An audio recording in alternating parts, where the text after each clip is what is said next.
presente no nosso GT7 sobre documentário.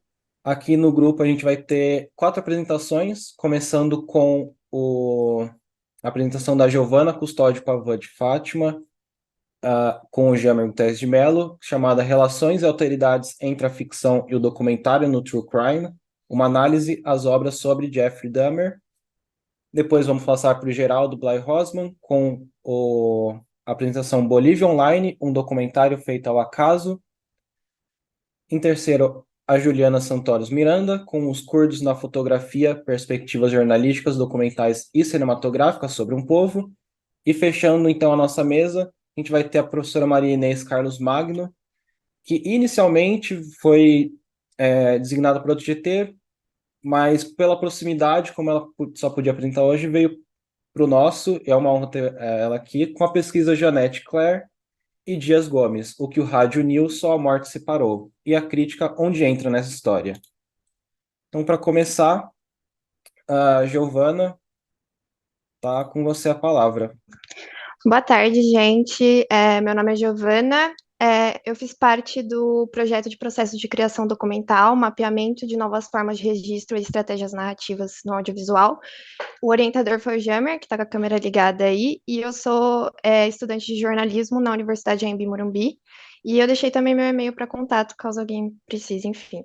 Bom, gente, o tema da minha pesquisa, né, o enfoque foi relações e alteridades entre a ficção e o documentário no True Crime, uma análise das obras sobre Jeffrey Dahmer. Bom, como eu disse, né, o projeto ele é coordenado pelo Jamer e o enfoque foi sobre as obras do Jeffrey Dahmer. Eu escolhi 2 obras, eu vou falar um pouco mais sobre elas já já. Bom, aqui estão as nossas carinhas, né, por mais que vocês já tenham visto aqui, deixei mais visual. Bom, vou começar falando do resumo do trabalho, que é que ele busca investigar algumas relações entre a ficção e o documentário, através de situações dramáticas, né, e os efeitos que elas causam no espectador. Então, como corpus analítico, eu escolhi 2 séries. Uma minissérie, que é a documental, que é Conversando com o Serial Killer, o Canibal de Milwaukee, e uma série ficcional, que é Dahmer, um Canibal Americano, ambas lançadas pela Netflix em 2022. Bom, aqui eu vou começar falando sobre o true crime no Brasil. Eu acho importante falar, né, porque se popularizou bastante, né, tem uma certa demanda hoje em dia, mas dá para lembrar que começou lá em 1968 com o lançamento do filme O Bandido da Luz Vermelha, a se popularizar. Em 1990 teve o lançamento do programa de TV que é a Linha Direta, que também contava sobre casos criminais. E hoje em dia, né, a gente tem uma grande quantidade de conteúdos de true crime, tanto podcasts, quanto séries, quanto documentários e afins, né? A Netflix, por exemplo, ela produz muitos conteúdos de true crime. Temos aí a série documental da Elis Matsunaga, tem filme da Amazon Prime sobre a Suzane von Richthofen, então se popularizou bastante aqui. E uma série que quebrou recorde aqui no Brasil, mas não é brasileira, foi Dahmer, pode passar, por favor.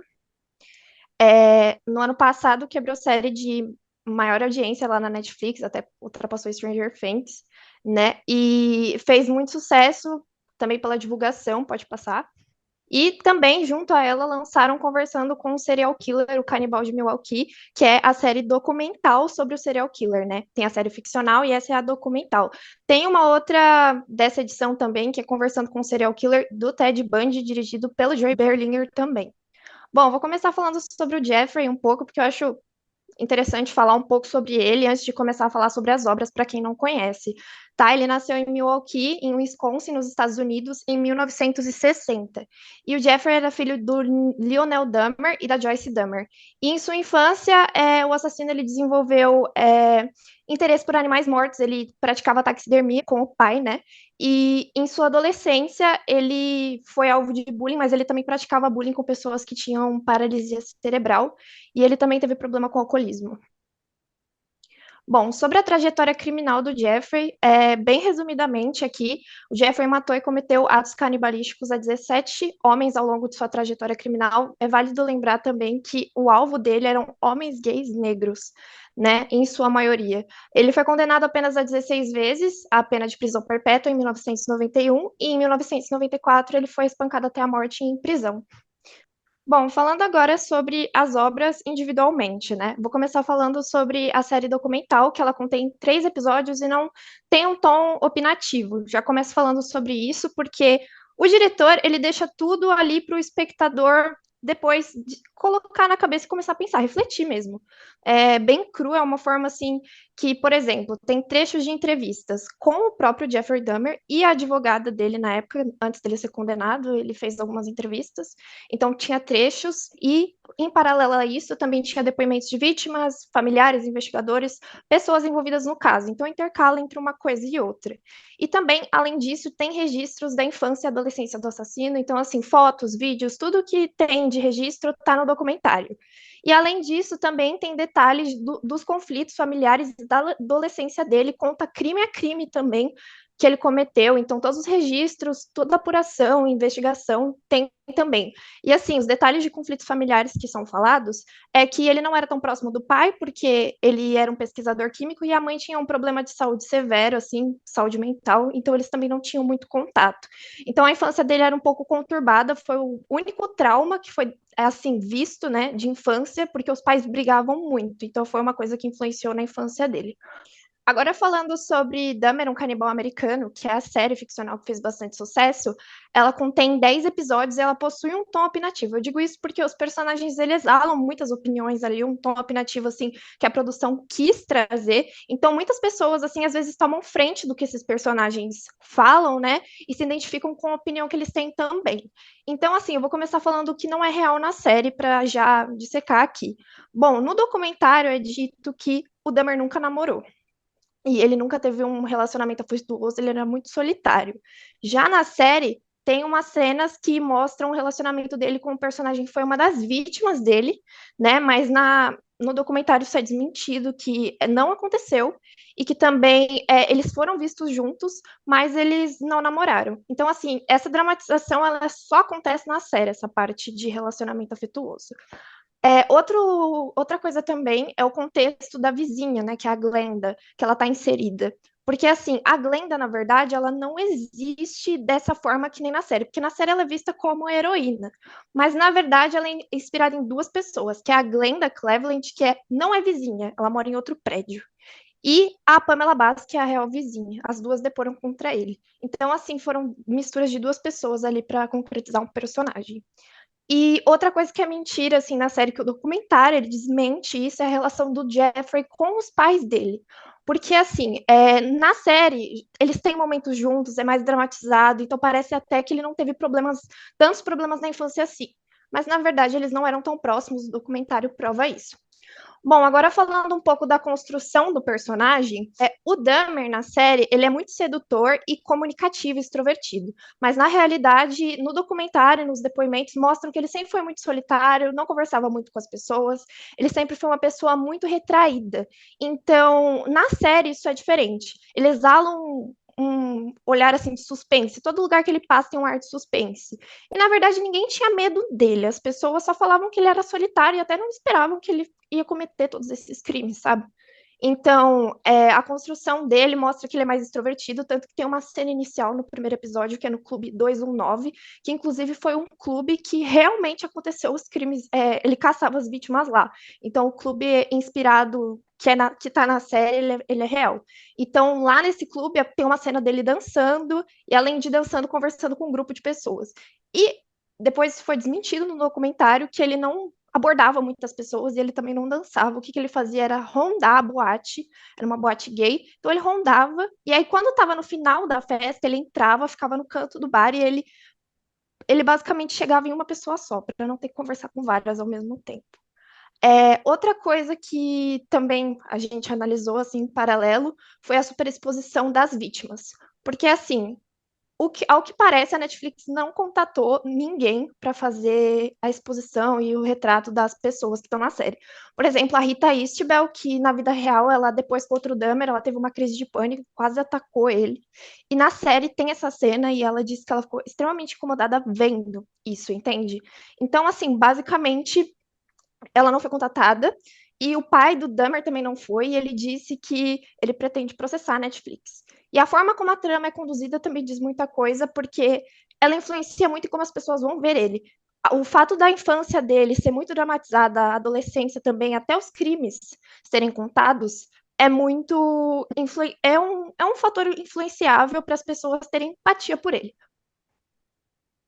Bom, de resultados, basicamente eu e o Jamer, a gente chegou na conclusão que é um complemento às duas, né? Mas o documentário ele se sobrepõe porque ele conta mais a verdade, né? Ele traz mais fatos ali sem muito drama e o diretor ele só quer contar o que realmente aconteceu, né? A série ela dramatiza algumas coisas que nem sempre são verdade, são adicionais que às vezes até confundem pessoas que não têm conhecimento de quem foi o Jeffrey Dahmer, né? Então, outra coisa também foi o fascínio do vilão, que a gente discutiu bastante, porque basicamente, tem muitas pessoas que veem o vilão como se fosse uma pessoa assim, nossa, legal. Tipo, Coringa, a gente tem o Walter Wilde de Breaking Bad também, que a gente fez uma pesquisa em Homens Difíceis, que é um livro de Brett Martin, que o Walter Wilde é visto como uma pessoa boa, mas na verdade ele é um vilão, né? Então aqui também ele pode ser visto assim, né, o Dahmer, por causa do fascínio que as pessoas têm, assim, por causa da empatia gerada com a trama que é conduzida da forma que é conduzida. Então acho que basicamente eu falei isso. Falei tudo, né, Jammer? Não sei se eu esqueci de alguma coisa. Bom, é isso. Se vocês tiverem dúvidas, É isso? tô. Então, Eu terminei. perfeito. Deu o tempo certinho. Ai, nossa, tava com medo de não dar tempo. Tudo ótimo. Obrigado, então, Giovana, pela apresentação. Obrigada, Legal, gente. lembrando que a gente abre um tempo, então, para as perguntas. A gente faz algumas Ah, rodadas, se for preciso. Vamos passar agora, então, para a próxima apresentação, que é a do Geraldo Bly Rosman, Bolívia Online, um documentário feito ao acaso. Então, Geraldo, tá com você a palavra. Eu vou compartilhar aqui o filme, deixando passando no mudo e há 10 minutos para Pode apresentar. compartilhar. Sim, sim, Eu já. queria dar boa tarde a todo mundo, agradecer a oportunidade aqui e pedir perdão pela mídia agora, que eu estou sem internet, então eu tenho que fazer pelo celular. Então, com certeza, a apresentação anterior está extremamente, muito mais bem organizada do que a minha. Eu peço perdão, assim. E assim, eu gostaria de falar que o documentário Bolívia Online ele foi feito experimentalmente a partir de uma viagem turística e suas imagens foram captadas em 2001 sobre a paisagem em vários lugares peruanos e bolivianos. As pessoas, suas vestimentas, costumes ligados que se ligariam ao posterior momento histórico político importante que estava para acontecer em 2005 na Bolívia. O objetivo aqui é mostrar o processo criativo desse documentário, né? A materialidade se deu em vista de que, em 2005, ao nos depararmos coincidentemente com as circunstâncias da crise político-social boliviana, vinculada inclusive na TV brasileira, instaurada naquele exato momento em que editávamos o próprio material, por exemplo, a entrevista do Hugo Chávez no Roda Viva, naquele momento, da TV Cultura, e as notícias nos telejornais marcando aquele momento histórico, por exemplo. E resolvemos editar, a partir disso, o material da viagem e buscar interlocutores bolivianos em São Paulo que nos fornecessem pistas e informações de uma análise da situação geral do país e da história do país ao mesmo tempo, né? A metodologia ela se deu a partir da edição do material, a própria edição do material, que foi ajustada aos depoimentos colhidos a posteriori, e finalizamos o documentário momentos assim, digamos, um tempinho antes da própria eleição do Evo Morales, né?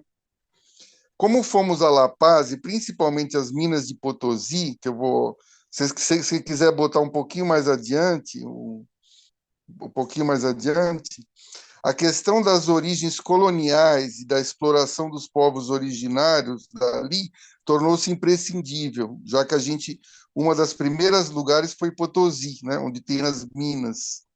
Não sei se todo mundo sabe, né? Essa primeira passagem que vocês estão vendo é uma passagem que se tornou um pouco histórica, né? Uma história mítica dos povos originários daquela região, né? Ah, dá para perceber a narração aqui, ela vai de encontro a essa história mítica primeira, né? Por exemplo, uma figura chamada Ekeko, que era um ser que foi a história que ele era um ser mágico e que ele foi assassinado, quer dizer, esquartejado pelos invasores, né? Os chamados invasores depois. Então, isso é uma coisa interessante. Depois, assim, se quiser passar um pouco para frente, houve uma coincidente série de eventos que durante as filmagens, né?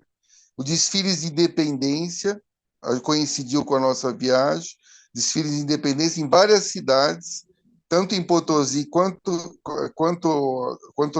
na capital. A Mostra Internacional de Cinema de Santa Cruz de la Serra, naquele momento. Aqui vocês estão vendo o desfile de independência, todas as comemorações em Potosí. Quer dizer, depois vocês vão ver a Mostra de Cinema de Santa Cruz de la Serra, onde vai ter um filme que nós vamos nos referir daqui a pouco. O registro videográfico de 2001 nos estimulou a realizar esse documentário de longa-metragem a partir do material coletado na viagem anos antes, né? Esses fatores nos fizeram convidar os protagonistas. Quem são esses protagonistas? A Vivian Orchide, professora da USP Leste, especialista nos cocaleiros. O Efraim Olsever, que é um médico ortomolecular que encontramos em São Paulo. O Dario Rojas e a Rosário Rojas Saldi, que são pessoas que moravam em São Paulo, bolivianos que moravam em São Paulo. E eles realizaram os depoimentos e as análises históricas da situação político-social, mais ou menos. Tentaram dar conta disso, né? O fato de poder gravar em uma pequena câmera mini DV e o conhecimento da montagem digital naquele momento que a gente estava adquirindo nos fez ter uma confiança, na época, no poder do registro fotográfico que estimularam a realizar o documentário de longa-metragem a partir do material coletado. Esses fatores nos fizeram convidar os protagonistas a realizar os depoimentos, além do conhecido narrador, o Edson Montenegro, ator de Cidade de Deus, falecido tragicamente em março de 2001, de Covid, né? Que a gente presta homenagem dele aqui, a gente aproveita para prestar homenagem dele aqui. O Edson, ele introduz o documentário a partir de cenas que foram colocadas como se a gente tivesse assumindo como turista no começo do documentário, né? A gente flagrado como turista no começo do documentário. Então, essa mudança no padrão da imagem para uma pequena câmera portátil digital de 1 megapixel, comercializada na época, e que lembrava de alguma forma o Super 8, a gente fez um filme em 1987, um longa-metragem Super 8 sobre o caminho do mar, né? Isso mudou o caráter da experimentação, dada a sua diferença brutal com as imagens das câmeras portáteis Super VHS, que a gente já tinha utilizado também. Embora não podemos deixar de invocar aqui o desapego próprio da palavra experimental, também nesse caso, pois nenhuma outra intenção senão havia originalmente do registro daquilo que nos depararíamos no trânsito da própria viagem, né? O conhecimento técnico da edição também foi fundamental e, com o passar do tempo, no interior da realização, o colher dos depoimentos já com uma intenção investigativa foi determinante. A coincidência de nos depararmos coincidentemente com as circunstâncias dessa crise político-social boliviana, uma crise histórica, né, que teve muitas consequências, né, e que inclusive entrou na televisão brasileira naquele momento. A edição do material das imagens foi ajustada aos depoimentos colhidos a posteriori, porém conseguimos reparar nessa revisão crítica do material que o casamento intencional da montagem da imagem e do som dos depoimentos foi de alguma forma coincidentemente feliz, quer dizer, em suas junções ao longo do documentário. As estátuas de Tiwanaku, como a gente viu, nos museus de Potosí e La Paz, serviram de base para uma introdução mítico-histórica sobre a colonização espanhola e prepararam para um histórico mais amplo e genérico dos movimentos de transformação social no país até os dias contemporâneos, a gravação. A viagem a Potosí serviu de base para o discurso de Vivian Urquide sobre os mineiros e a colonização exploratória da prata e do estanho através das populações indígenas do país. O fato das elites do país morarem no estrangeiro, além dos aspectos levantados pela própria guia de turismo, as mulheres mineiras, as palires lá fora das minas e o chamado diablito dentro da mina. A cidade de Potosí também foi palco de coincidências, a Casa de la Moneda e o histórico de exploração dos mineiros. O desfile da independência com o palanque cheio de políticos e personalidades, além de militares casando com os diferentes discursos de Dario, Vivian e Efraim sobre os desmandos da elite do país no histórico, no histórico dos golpes de Estado, até as relações favoráveis dos militares com o país naquele momento. Imagens do desfile na TV e de filmes de faroeste na TV também ilustraram os discursos. Num restaurante que a gente captou as imagens, a coincidência do local de almoço refinado com o discurso de Vivian Urquide sobre as novas configurações das elites corporativas mineiras, explorando seus próprios companheiros indígenas. O Festival Internacional de Cinema de Santa Cruz, que a gente está vendo agora, as cenas, apresentou um filme venezuelano sobre a mulher de Bolívar, a Manuela Sáenz. O filme chamava Manuela Sáenz, que inaugurou o festival, né?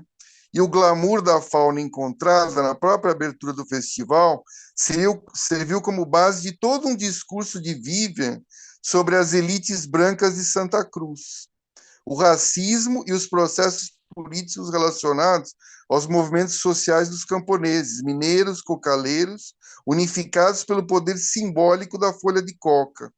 Essa é uma particularidade que eu acho muito interessante. Em particular, o problema social, os movimentos sociais surgidos nesse último grupo foram que fomentaram as transformações recentes do país, e esses confrontos reverberaram agora, em 2020, no golpe de Estado revertido pelas eleições de Luiz Arce, como a gente percebeu agora há pouco, né?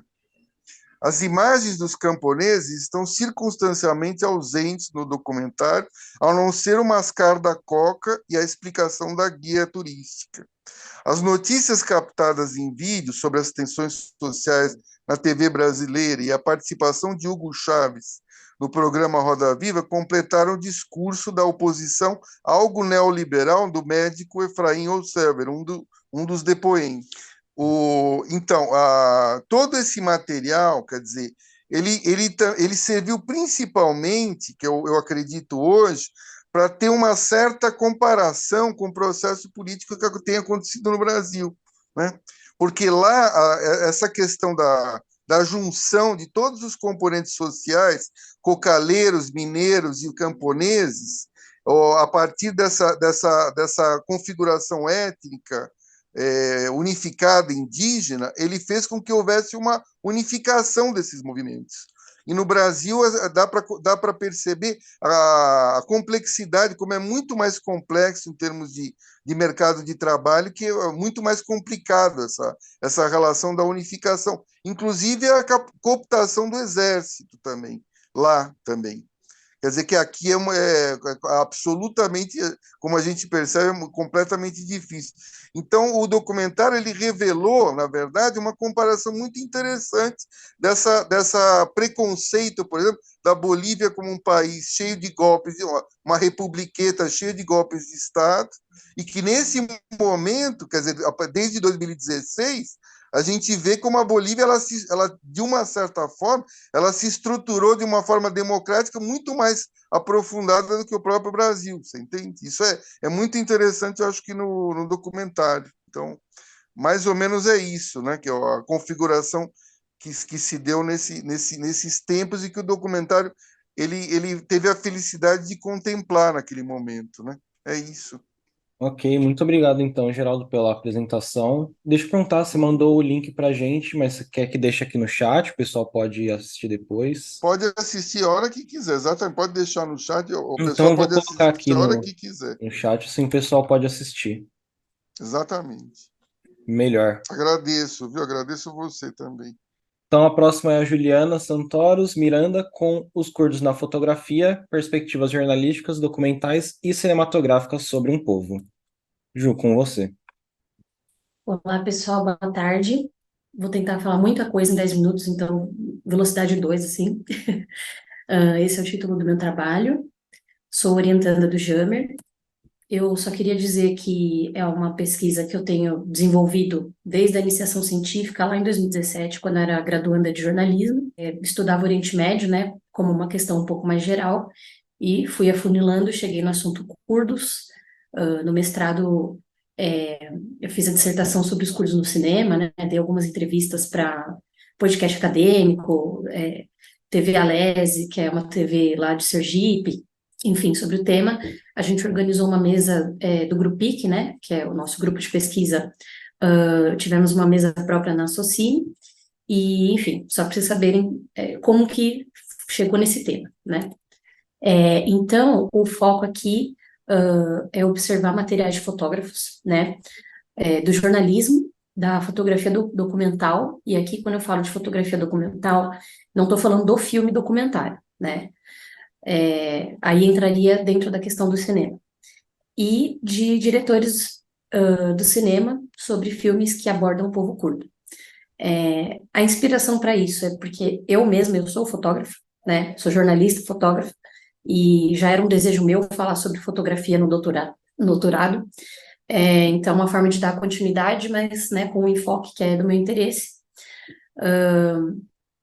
Então, a ideia é comparar, né, os três tipos de fotografia, características, escolhas, linguagens, técnicas, e além das questões de imagem, né, e da estética em si, das técnicas, a pesquisa entra nas questões sociopolíticas e culturais sobre o Oriente Médio, o Kurdistão, o orientalismo, o eurocentrismo, entre outros temas que eu trago, né, já na minha pesquisa, sobre a questão da identidade, representações sociais, por aí vai.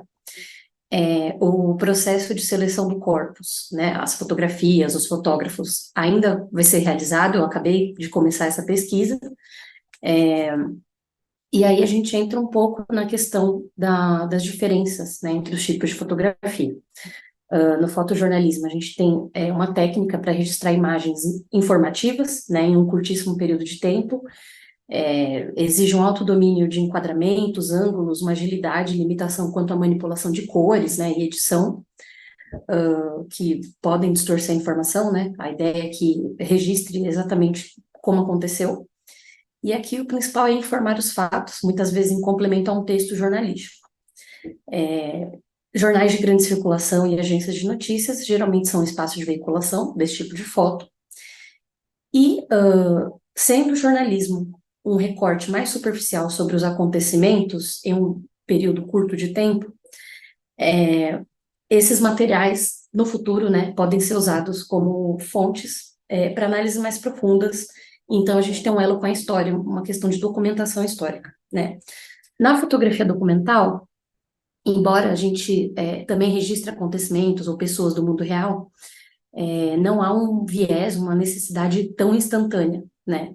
O fotógrafo documental tem mais possibilidades de avaliar o cenário, a técnica a ser utilizada, tem toda uma questão de subjetividade um pouco mais livre, e o principal, né, mais tempo para retratar, né, esse grupo de pessoas, essa época, essa realidade.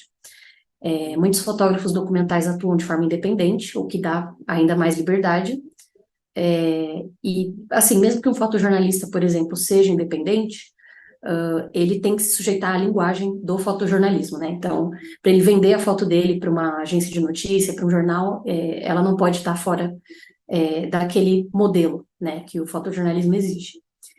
E aí, na cinematografia, a gente abrange a impressão, né, do que o espectador vê nas imagens de um filme, tudo que é relacionado ao processo de construção e tratamento das imagens, levando em conta a atmosfera imaginada na pré-produção, o que vai exigir domínio de iluminação, filtro, lente, movimento de câmera, enquadramento, cores, exposição, a paleta, entre outras técnicas, né, que basicamente transformam o texto do roteiro em imagens de um filme, né. E aí, embora o fotojornalismo e o fotodocumentarismo sejam mais associados ao real, principalmente no imaginário popular, né, aqui eu quero usar uma citação da minha dissertação. A partir do pressuposto de que o ato de documentar não é necessariamente um registro fiel do real, vê-se no fabular um modo justo de narrar tais histórias. Então, opto por esse ponto de vista da criação das imagens, né, embora possam estar associadas ao real, e é o que une os 3 tipos de fotografia. E outro ponto comum, né, a todas essas fotos é a alteridade. Para o Rancière, a alteridade está presente na própria concepção das imagens, porque a subjetividade, as escolhas acerca do que mostrar e como mostrar, já diz muito sobre, né, o conceito em questão. Andréa França diz que é um capital do qual cada um dispõe com consequências ideológicas e políticas a delinear. O indiano Amitabha fala que a imagem que representa algo faz devido à ausência do item em si, numa ideia de procuração, né? Uma coisa pode ser preenchida de si mesma através de um signo, e aqui, né, eu trago a reflexão, se não fosse os signos, como chegaríamos na questão do povo curdo? É uma forma de ser acessado por outros povos, né? E o Didi Huberman fala que mostrar que se mostra não é mentir sobre o estatuto da representação, é fazer da imagem uma questão de conhecimento e não de ilusão. No sentido de que essas representações não são os objetos em si, né, que elas representam, mas é por meio delas que a gente converte a nossa contemporaneidade incerta em signos da história, como eu havia comentado anteriormente, né, sobre a ideia de documentar, e posteriormente isso ser material para uma análise um pouco mais profunda, né, da história mesmo. Bom, eu escolhi esse tema porque no campo audiovisual, ao que eu pesquisei, né, não há estudos comparativos específicos sobre fotojornalismo, fotografia documental e cinematografia. Claro que isso ainda vai ser afinado, né, mas no geral não encontrei muitos estudos sobre isso, e principalmente com o povo curdo como panorama, né? E sobre o povo curdo há uma carência de pesquisas na área da comunicação, geralmente são ciências humanas, né, antropologia, ciências sociais, relações internacionais, mas na comunicação há pouca pesquisa sobre o povo curdo. E aqui eu quero retomar uma citação da Gabriela de Bella, que foi orientanda da Inês, que está aqui com a gente. Ela fala, né, que estamos numa era de super reprodutibilidade técnica, retomando a ideia do Walter Benjamin, e aí que eu trago, né, a relevância sociopolítica da questão curda é explorada em outros aspectos, só que no das imagens, né, as imagens num tempo de super reprodutibilidade técnica têm um alcance maior ainda, né, é a linguagem do mundo atualmente. Então, por que não estudar essa linguagem, já que é de maior alcance? E aí, já encaminhando para o final, algumas percepções que eu vou mostrar nas fotos, como eu disse, ainda vai ser muito afinado isso.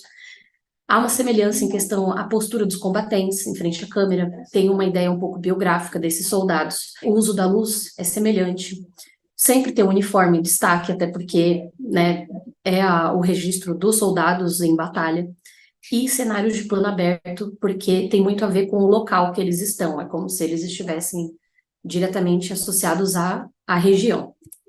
Então, a gente tem aqui algumas imagens da Alice Martins, fotojornalista, Felipe Dana, Gabriel Chain, que é fotógrafo documental, Joey L., que é o Joey Lawrence, fotógrafo documental também. Não sei pronunciar, essa é fotojornalista iraniana.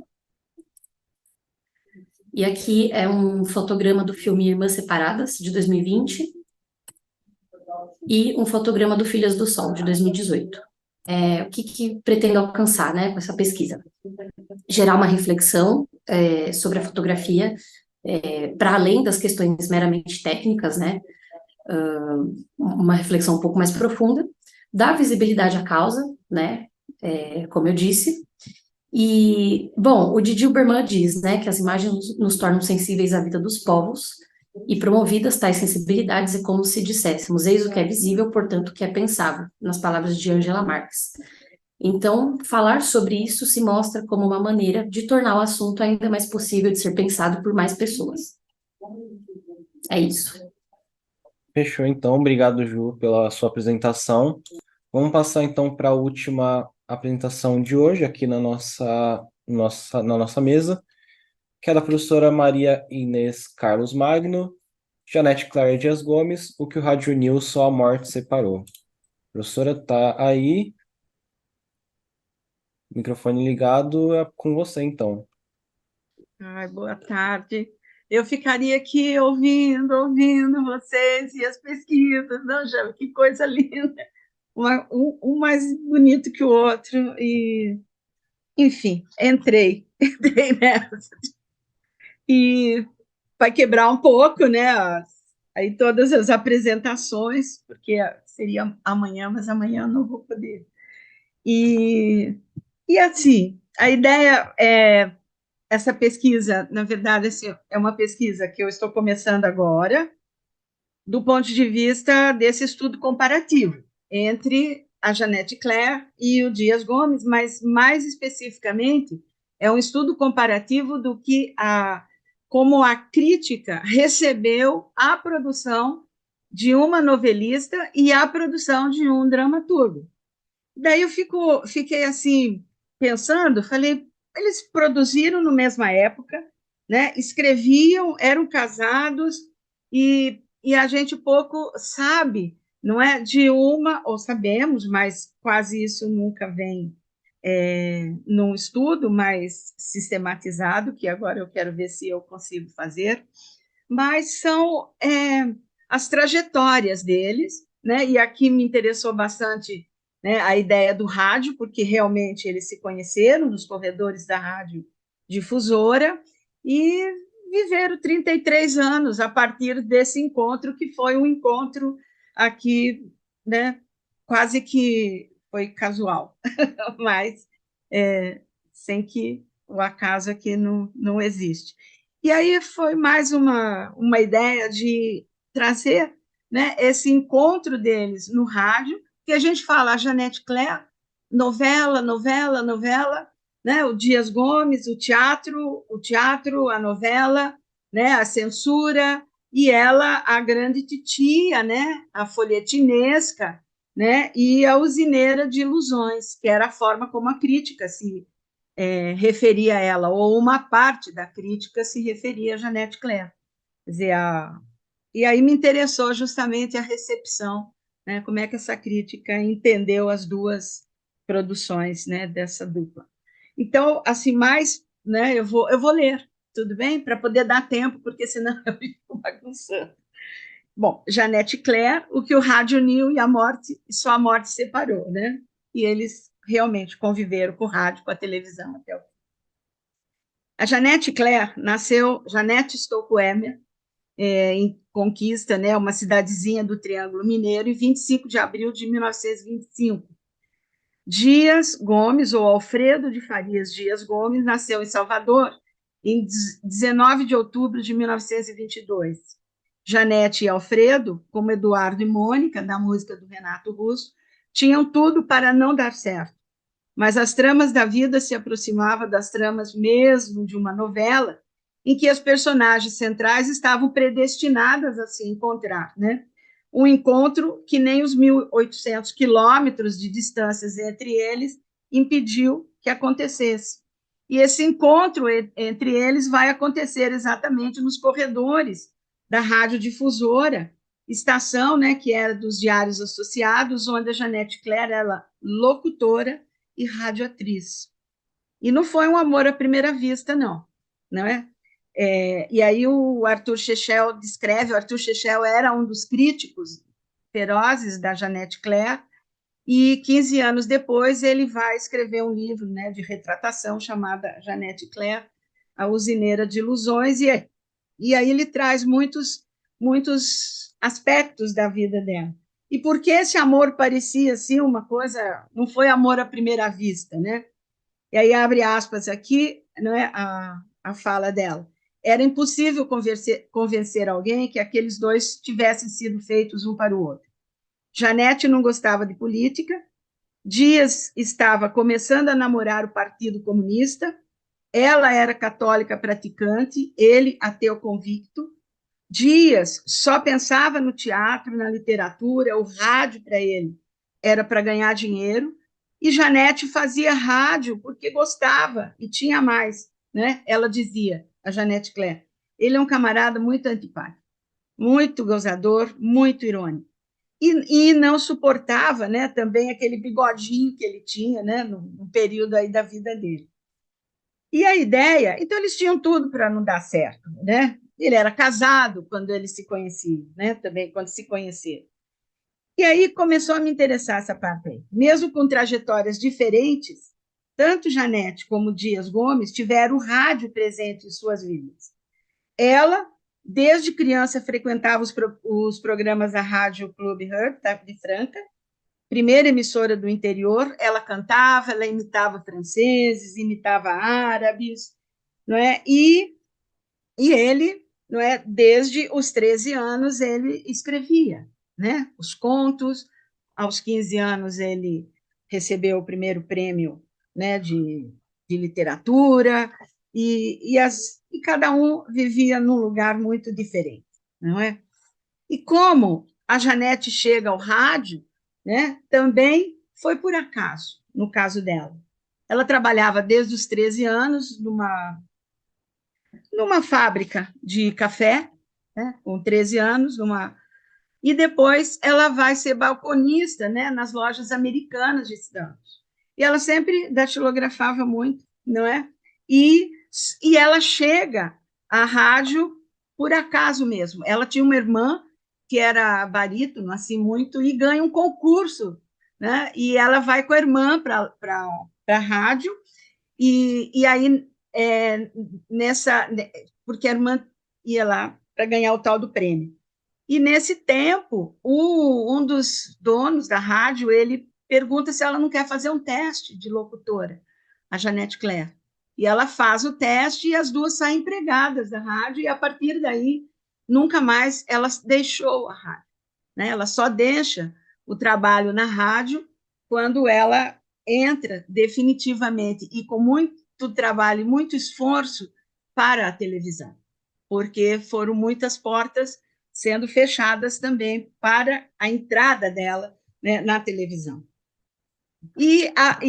Então, essa vida, né, essa entrada dela para a rádio, né, como locutora e como radioatriz, e aí o interesse, porque ela entra na rádio, ela é locutora, ela vai ser radioatriz, ela sai, né, da rádio e vai para a televisão, mas sempre como novelista, né? E é lá que ela, né, vai adquirir essa paixão pela escrita e a paixão pela novela, e ela se torna a vida inteira a novelista, né? Enquanto o Dias Gomes, a gente já conhece um outro caminho, né, que ele faz. Mas ele também vai para trabalhar na rádio, né, pelas mãos o Duvaldo Viana, que compra uma rádio em São Paulo e convida uma série de atores e de autores, né, para trabalhar na equipe, né, da rádio, que seria a Rádio Pan-Americana. E ele vai para a rádio. O Oduvaldo, depois de um mês ou um ano, ele vende a rádio, eles ficam sem saber o que fazer, e o Dias Gomes, então, vai ser contratado para trabalhar na radiodifusora, né, onde trabalhava a Janete Claire, não é? E na radiodifusora é que eles se encontram, um encontro meio ainda sem grandes chances de qualquer romance. Ele era casado na época também, mas eles começam, né, uma certa amizade, e ela datilografava praticamente tudo o que ele escrevia, né, depois do horário. E depois ela vai dizer que que ela aprende muito a escrever tentando escrever como ele quando ela datilografava, né, as produções, as peças de teatro dele, não é? Mas o nome, né, Janete Claire, então as rádios tinham as grandes discotecas, né? Enquanto ela não estava ali no programa como locutora ou, né, como radioatriz, ela ficava fuçando, né, na discoteca da rádio e procurando os discos clássicos, tá? E o Gabos Mendes, que também trabalhava lá, ela conversava muito e ela dizia para ele que ela gostava demais, né, de Claire de Lune, né, do Debussy. Aí ele falou, pronto, sabe, vamos trocar esse Emer aí, que não tem nada a ver, né, ou não funciona, e vamos trocar o seu nome de Janete, né, Emer, para Janete Claire, já que você gosta tanto, né, do Claire de Lune. E aí Um minuto, surge, ela professora. aceita, e ela assim, ai meu Deus, já terminou, tá vendo? Como é que é? Não dá tempo, Tá menino. quase, é. O Eu tempo vou, é vou para o curto. fim, vou para o fim. Depois, meu Deus, é que eu quero dizer, né? Ai, eu nunca consigo, não adianta, tá? Mas a pesquisa que eu vou desenvolver justamente é por que novelista, por que o dramaturgo, e o que eu me coloco como desafio, tá? É como é que esses autores, né, que eles se iniciaram as suas produções em meios diferentes, o teatro, né, o rádio, migraram para a televisão, fizeram telenovela, e eu quero ver como é que é a recepção da crítica especializada sobre os autores e as suas produções televisivas. Só mais um tiquinho. Ela, novelista, e ele, dramaturgo. E aqui, né, o que me interessou e o que está, né, me movendo agora, né, nessa pesquisa é como e por que dois tratamentos, ou quais os críticos, por exemplo, que críticas, que drama, que conflitos eles traziam para as novelas, não é? Ou porque ele também vai escrever novelas, né? Que enfoque a crítica dá, né, a essas duas produções. Mas aí, o que me interessa muito é cada crítico tem a sua filiação teórico-filosófica. Interessa-me verificar, né, como aplicavam as obras analisadas. São questionamentos que me façam sobre obras tão famosas, estudadas e discutidas. Por quê? O que eu quero mesmo é entender a teoria na prática e como a crítica pensou na sua prática a praxis de fazer telenovela. Por que novelista? Por que dramaturgo? Tá? Então, esse é o objetivo aqui da minha pesquisa, que se inicia mesmo agora, mas essa ideia não é, também vem muito do Vicente, que sempre brinca, que fala que a televisão brasileira sempre foi muito radiofônica. E aí trazer mesmo quem foram essas personagens que vieram para o rádio, que do rádio foram, né, para a televisão e que escreveram telenovela. E como é que a crítica se comporta? Mesmo porque, né, tentar entender a crítica também como um lugar de pensamento, mas também de sensibilidades. Acabou. Quer dizer, não acabou, só está começando. Está começando, mas... Só está começando, acabou meu tempo, né, Murilo? Sim. Obrigado, professora, pela sua fala. Vamos então abrir para as perguntas, e elogios e dicas são sempre bem-vindos também. Se alguém não puder falar, pode escrever no chat, que a gente lê. Mas se alguém quiser falar e abrir o microfone agora, e o pessoal da mesa que quiser perguntar um para o outro, também é sempre bem-vindo.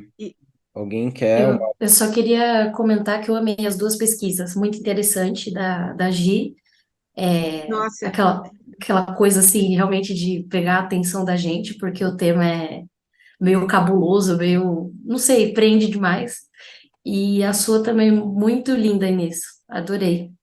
Mas não, ainda está tudo muito bagunçado, mas a ideia é essa. Eu adorei todas, Giovana, realmente eu fiquei assim, prestando muita atenção. Você é muito bonita, viu? Fiquei prestando atenção na sua pesquisa, menina. E, o que eu vou ressaltar do seu trabalho, sabe, assim, é a firmeza da sua pesquisa, como você, pela sua apresentação, é visível, Giovana, como você se dedicou, não é, e vem se dedicando a esse estudo, e foi muito bacana, muito, muito, muito, muito. Vai escrever sobre isso, né? Espero, né, Jama? Né? Tem que sair artigos sobre isso daí. Juliana, não preciso nem dizer que eu sempre gostei demais do seu trabalho. Acho que você vai mesmo para essa pesquisa dos curdos e desses povos que não só não têm pátria, né, porque não permitiram, mas porque se constituem povo. E como povo, né, eles têm uma história que é uma história que foge de qualquer história em que os territórios estão delimitados. Então, eles vivem nas fronteiras e entre fronteiras. Né? E Geraldo, então, eu fiquei fã do Geraldo. E vou ver esse documentário, Geraldo. Como eu vou? Puxa vida, não é? Pelo amor de Principalmente Deus, as Inês. últimas palavras suas, né? E, bom, enfim, já comecei a falar feito louca, né? Pronto. Geraldo, obrigada, viu? É sempre um prazer. Imagina. Obrigado a você. Foi linda a sua fala. Foi linda. Eu remandei então o link também para o documentário do Geraldo, se alguém não pegou antes. Mais alguma pergunta, mais algum comentário de alguém? Jamer, tá aí. Teve duas orientandas na mesa. Ele Três, se na dá o verdade. O O Geraldo também foi meu Ah, o orientando. Geraldo É, se supervisionou o e eu pós-doc, sou alguma O amiga. coisa pós-doc. assim, né? A Juliana eu orientei no mestrado, agora no doutorado, e a Giovana na iniciação científica. Eu sou suspeito para falar, né, do trabalho dos orientandos, mas eu adorei a pesquisa, o início da pesquisa da Inês. Estou agora curioso, Inês, para ver o desenvolvimento aí desse imbróglio. É um imbróglio, mas Mas parabéns, gente. Muito boa a mesa, muito boa as apresentações, muito boa a sessão. E parabéns para quem está organizando o evento. Amanhã tem mais, nossa, né? muito Tá. mesmo. Vou pedir para todo mundo abrir a câmera um pouquinho só para a gente tirar aqui um registro, A um gente tem que print arrumar da o cabelinho tela. aqui, Se porque senão já arrumem viu, aí, né? arruma o cabelo, óculos, Oi, Flávia! Perfuminho. dá um sorriso. Legal, Vera, João. Olá, tudo bem? Quietinha, só bebendo Viu? da Vai fonte. conseguir abrir a câmera Isaac. que eu estava apresentando? Exatamente. A Gi ficou tímida. É, É, Gente, fica. Oi, gente. Gi, abre a consegue abrir câmera a um câmera, Gi, pouquinho. para a gente tirar um registro de todo mundo? Pronto. Contando então, 3, 2, 1, Pronto, X. feito.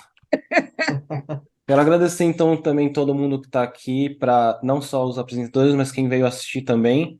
Aos apresentadores, eu sei que às vezes a gente faz uma pesquisa por meses, anos, ou algumas ainda estão no início. A gente quer falar, tem muito para falar e o tempo é meio curto, mas agradeço o comprometimento de vocês. E convido todos a voltarem amanhã. O link do Zoom vai ser o mesmo e é o mesmo esquema de salas simultâneas. Acho que agora vocês já devem ter pego o jeito. Isso. Aí amanhã começa mais cedo, às 10 horas da manhã, com dois Uau. GTs. O GT4 de Audiovisual, Arte e Educação e o 9, que vai ser sobre audiovisual e cultura pop. Vai ter a apresentação até do Júnior, que está aqui assistindo a gente. Né, Júnior? Apresentação sobre videoclipe. Exatamente.